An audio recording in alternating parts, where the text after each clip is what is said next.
Hey guys, my name is Christian Batuli. Welcome to my YouTube channel. I hope all of you guys are doing great and feeling blessed. If you're new to the channel, welcome to the family. Glad to have you here. And if you're a return subscriber, welcome back. Thank you for your support. And as always, don't forget to like, subscribe, and hit that notification button to stay alert on the next time we drop new content. Plus, it really helps the channel get more exposure. So if you can help us do that, that'll be great. With that being said, let's get into it.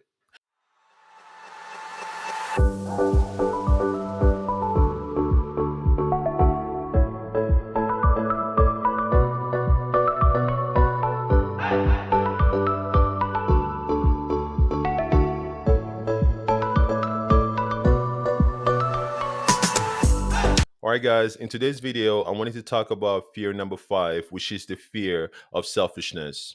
Now, on my last video, I talked about the fear of lack of recognition. Now, if you haven't seen it yet, I highly recommend that you go back and check it out. And the reason why I'm bringing this up is because the topic that we're going to cover today, right, which is the fear of selfishness, is literally the opposite of what we talked about on the last video, which is the fear of lack of recognition. Now, the reason why they are the opposite, you can just look at into their definition. With the fear of lack of recognition, you have a person who does not want to do anything, help anybody if they don't get recognized for it, right? Meaning if they don't get incentivized for it, if they don't get some type of compensation, if they don't get some type of rewards, right? So that is the fear of lack of recognition. Literally, the name explains itself. Now, with the fear of selfishness, you have the opposite of that. You have someone who's overcompensating, oversharing, overgiving, and sometimes going out of their way to help others simply because they don't want other people to view them as selfish. They don't want other people to perceive them as self centered, as inconsiderate, as someone who only thinks about themselves. And I honestly don't think there is any group in the world who's more qualified to talk about, experiencing and dealing with the fear of selfishness than immigrant. Clearly, you guys can tell I am an immigrant. You can hear by my accent. And in case some of you guys don't know where I'm from Congo, Democratic Republic of Congo. There's two Congos. Let's be honest. Some of you guys don't know your geography. I'm just being honest with y'all. I have some friends. We've been friends for years, and they don't even know where I'm from. They don't even know where to point at on the map. Like, I'm disappointed, man. How are we gonna be friends that you don't even know where I'm from? But anyway, that's beside the point. So yes, as an immigrant, I was born in Congo. I was raised there for a little bit. And me coming here in America, obviously I still have family back home. And yes, from time to time, they may ask me to help them, financially. Now, just to put it out there, I don't mind helping my people. Don't get me wrong. Because me born in a third world country, like I've experienced firsthand how's life, in a third world country. It's not easy. You know what I mean? So for me, I'm very compassionate because I've seen it firsthand. I've experienced it, right? So when I talk to people back home and they ask me for money, I always try my best to help them out when I can. But it started to get worse because I started to create this environment, this precedent of constantly sending money to people back home. And it doesn't matter who called me, as long as I know you, as long as you're a family, if I could, I will help you. And you know how family works, right? Like some family will exploit that. And I got to the point where I was constantly sending people money home. I I had a hard time telling them no because I didn't want them to view me as a person who changed. I didn't want them to view me as someone who sold out. I didn't want them to view me as someone who forgot about their people, who forgot about where they came from, right? Which is totally not true, right? Like I know where I'm from. I will never forget Congo. I'm Congo till I die. Yes, I've been in America, the majority of my life, right? But Congo is still my country. You know what I mean? And but yeah, so it was getting really bad. It was getting really bad. Like I was sending people money home, but I was broke here because I couldn't say no. You know what I mean? Like there were so many times here where I looked at my bank account, had no money. Like if it wasn't for my lady or the people that love me, like I would have been screwed. But every time I talk to someone from back home, they need money, guess what? I'll try my best to help them out because I had that fear of selfishness. I didn't want them to see me as selfish. But then again, after a while, that shit gets old, man.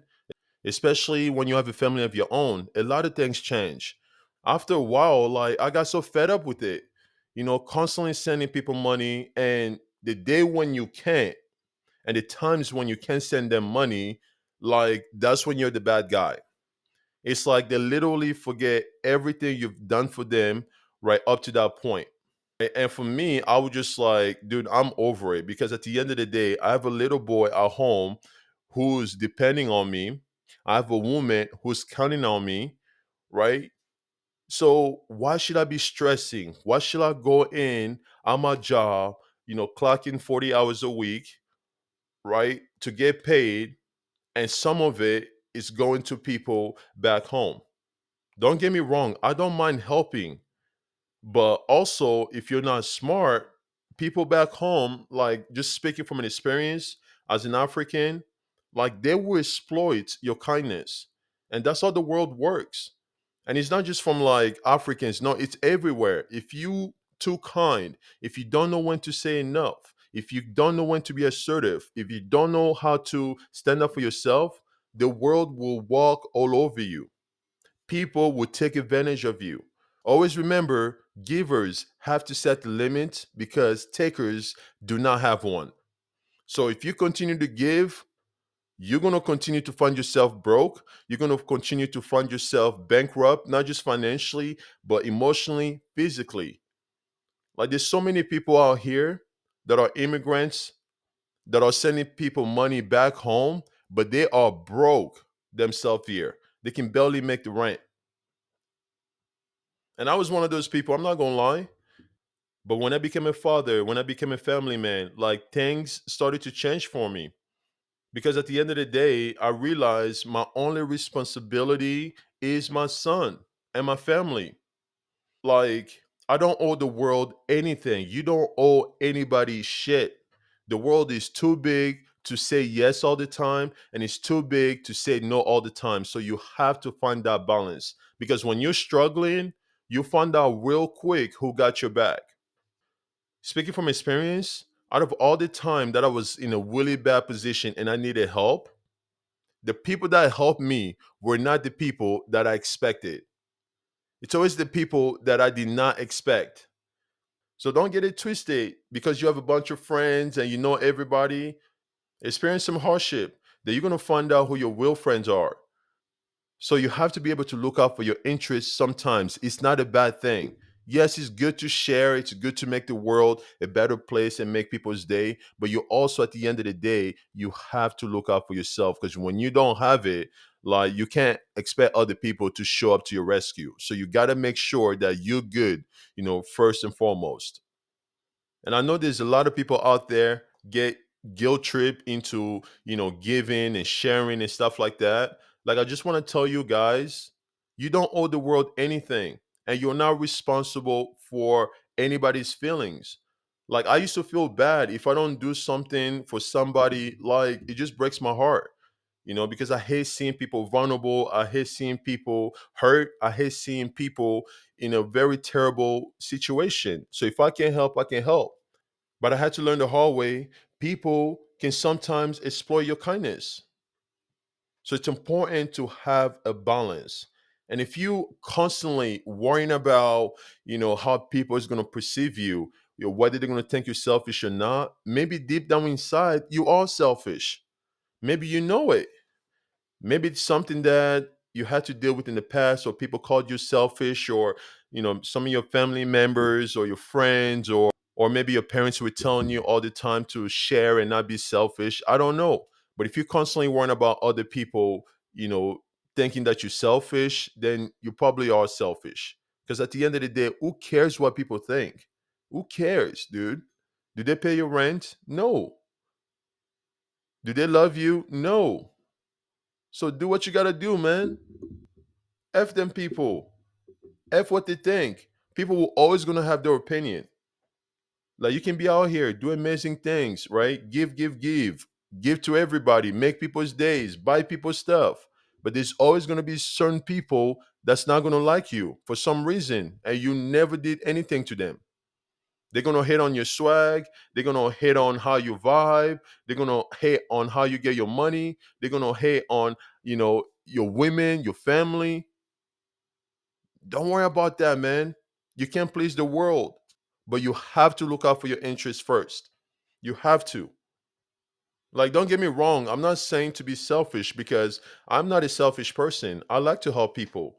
Like, but I also had to learn that people don't care. And if you're not assertive, if you don't know how to stand up for yourself, if you continuously just give, they're going to exploit that. They're going to continue to take. And I don't know about you guys, but one of the worst feeling is regretting, saying yes when you should have said no. Is regretting say no when you should have said yes. Is regretting giving someone the authority to lead when you knew well they were not ready to lead because you wanted to be nice, because you wanted them to, not view you as selfish. No, you gotta learn to speak up. You gotta learn to stand up, or you're gonna find yourself in some weird situation that's not gonna benefit you. So, for those of you guys out there who have fear of selfishness, like, get over it, man. Find the balance. Help your mama if you can, help your cousins if you can. But if you're helping your cousin and your baby's missing some baby powder, like, that's on you, bro. That's wrong. That's wrong. If you help someone out the street, but your girl, can't even afford to go get her nails done, then that's wrong. And the sad part is sometimes, like, we do things for people who don't even deserve it, right? Sometimes we go out of our way, we give, we spend our time and our energy, we cater to people who does not deserve it. And then we act surprised when we find ourselves in a hole, when we find ourselves in a bad spot and they don't come through for us. So, what I'm going to say is do not have that fear of selfishness. Help when you can, but also make sure you're doing it for the people that actually deserves it, right? Doing it for the people that actually loves you. You know what I mean?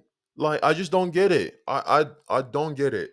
Go talk to any immigrants who still have family back home. Like, they've dealt with this.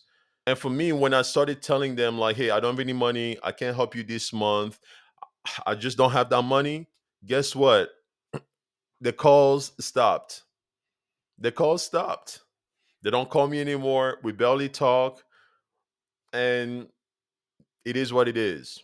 I'm okay with it. I'm being honest, most of the times when I was talking to, the people that I love, the people that I thought supposedly would love me regardless, like most of the times when I talked to them, I just felt used. I felt like I was a bank to them. You know what I mean? And there were so many times where we'll talk, they won't even ask anything about like my day, how I'm doing, how's the family, right? We'll have those bullshit ass conversation, tiptoeing around the bush and stuff like that, because I knew at the end of that conversation they were gonna ask me for money. So if I ask you, do you think that was real love, or do you think they were just using me? And I'm not disowning my family. Family is still family. I still love them. Don't get me wrong. But I'm just saying, like, I felt used, man, because most of the times when we talked, they weren't interested to hear about how I was doing, how my days was going, or how's my family doing, how's my son doing. No, it is what it is. Life goes on. All right, guys, that's it for me today. Let me know what you think. Share your story if you ever encounter or experienced the fear of selfishness. I would definitely love to hear your story. With that being said, stay safe. Ciao.